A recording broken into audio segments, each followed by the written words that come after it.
This is the blue titanium iPhone 15 Pro Max, and currently it is Apple's state-of-the-art flagship iPhone out there, although we all know that rumors and hype around iPhone 16 Pro Max are going to be starting very soon. I asked Apple to send me this phone to review it, but not because I wanted to take a look at its daily driver functionality. I never even put my SIM card into this thing. I don't want to talk necessarily about the OLED display or the snappy A17 Pro processor in there. No, the technology in this device is incredible, but I didn't want to specifically focus on that. There are two things that I wanted to take a look at with regards to the iPhone 15 Pro Max: games and camera technology, specifically for shooting videos. And I did shoot a ton of video content with this camera, or cameras, because there's a bunch of them. I was able to travel with this device to a bunch of different events, a couple of them in Toronto. I visited the University of Toronto, Mississauga, where I was able to announce our partnership with them with regards to the EP archive. And I also went off and did a little bit of sightseeing around the city. And I was able to shoot video at 4K 60 frames per second in Apple Log, which is the format that allows you to get as much dynamic range and as much detail out of the image as possible, so you can color grade it and make your images look exactly the way that you want to, which is incredibly cool. I also took this to the Epic event in New York City, where they announced Lego Fortnite and Fortnite Festival and Rocket Racing as part of the Fortnite massive, irrefutable umbrella that game represents right now. I shot part of my interview with Nate Nanzer using this as a B cam, and I thought it matched up really well with the Panasonic GH5 that I normally use for my day-to-day production. And then I also went back again to Toronto for an Intel Canada and an Asus event. And what I recognize, and I have been thinking about this for quite a while because I've been using the iPhone in various production settings over time, and I'm still quite happy with the iPhone 14 Pro Max that I currently use as my daily driver. But I was able to shoot a lot of B-roll with this phone, lots of product shots, a lot of shots of the events and all of the people milling about around me. Incredibly useful because it's a discreet, pocketable little device. So as a video camera, as a secondary source for my video production needs, this phone is absolutely incredible.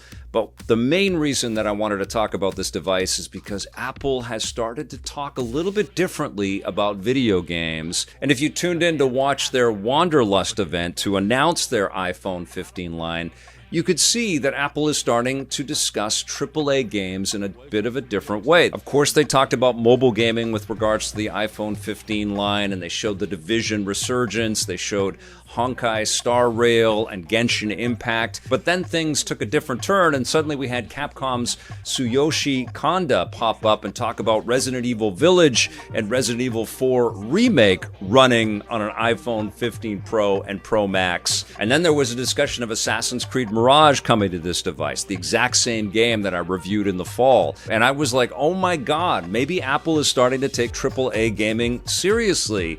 And then the other thing that happened prior to the September event, back at the Worldwide Developers Conference last summer, Apple hosted Hideo Kojima to their Apple Loop campus, and he was there to talk about Death Stranding appearing on Mac computers. I thought that looked incredible, and of course what's happened now is that Death Stranding has launched, but it's not just a Mac OS game that you can pick up on the App Store, but it will also run on iOS and iPad OS. This is for the A17 Pro chips that are in the Pro and the Pro Max. I know I'm throwing a lot of terms at you, but it's also for the M-enabled devices out there. So the M1 through 3 laptops and desktop computers that Apple makes, as well as the M-chip-enabled iPads that are out there already. So you can pick up Death Stranding or Resident Evil 4 on one device and play it on a bunch of different devices. And that is what is really starting to excite me about the way that Apple is looking forward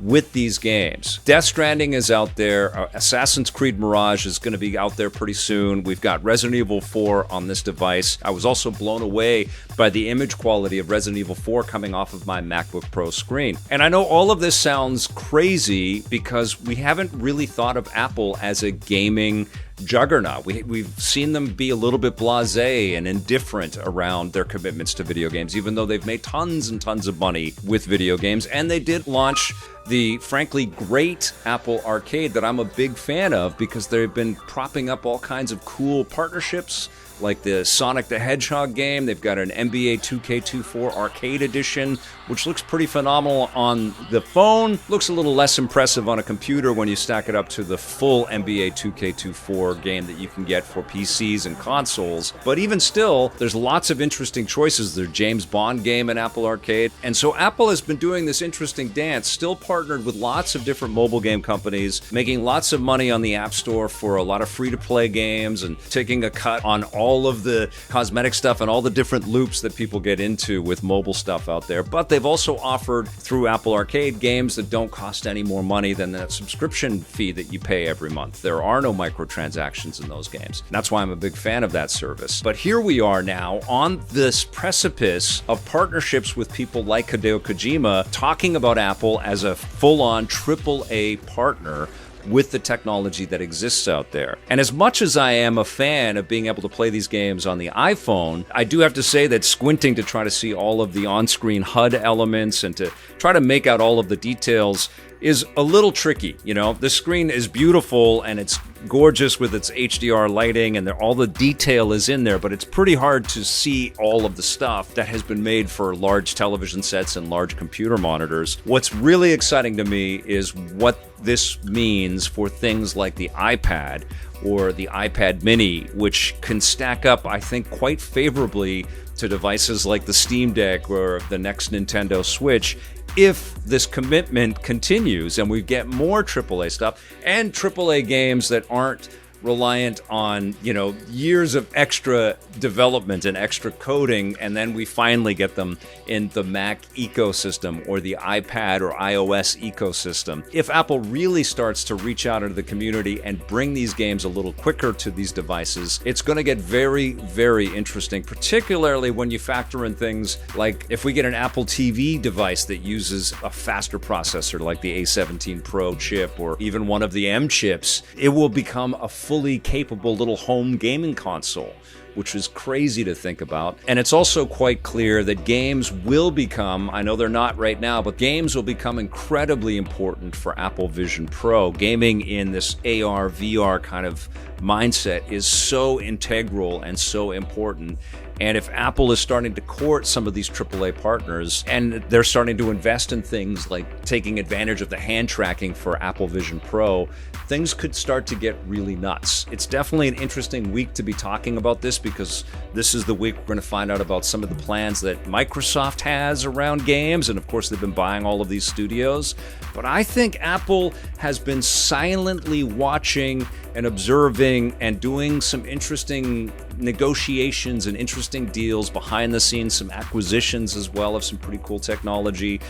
I think we're about to see Apple emerge from this position of being a sleeping giant in video games to potentially being a real giant in games. And I know none of their history, unless you go way, way back, really points to that as a real possibility. But the fact that you can play regular PC games on Mac hardware now, or you can get Mac OS native games to run on these devices, not to mention the portability between the iPhone and the iPad, it's pretty crazy. It's pretty exciting. The only thing that kind of holds any of this excitement back is that we're talking about games that, even if they're a few months in the space, they've been around a while. And I think Apple, in the next iteration of this, and what I'm excited about here is what does this mean for the next iPad and the next iPhone, which will have better processing power and also some more experience and some sales figures that people can drive back to create new relationships and potentially new opportunities for players out there. I know it's nuts. I haven't expected to be playing games on my MacBook Pro. I use my MacBook Pro for work.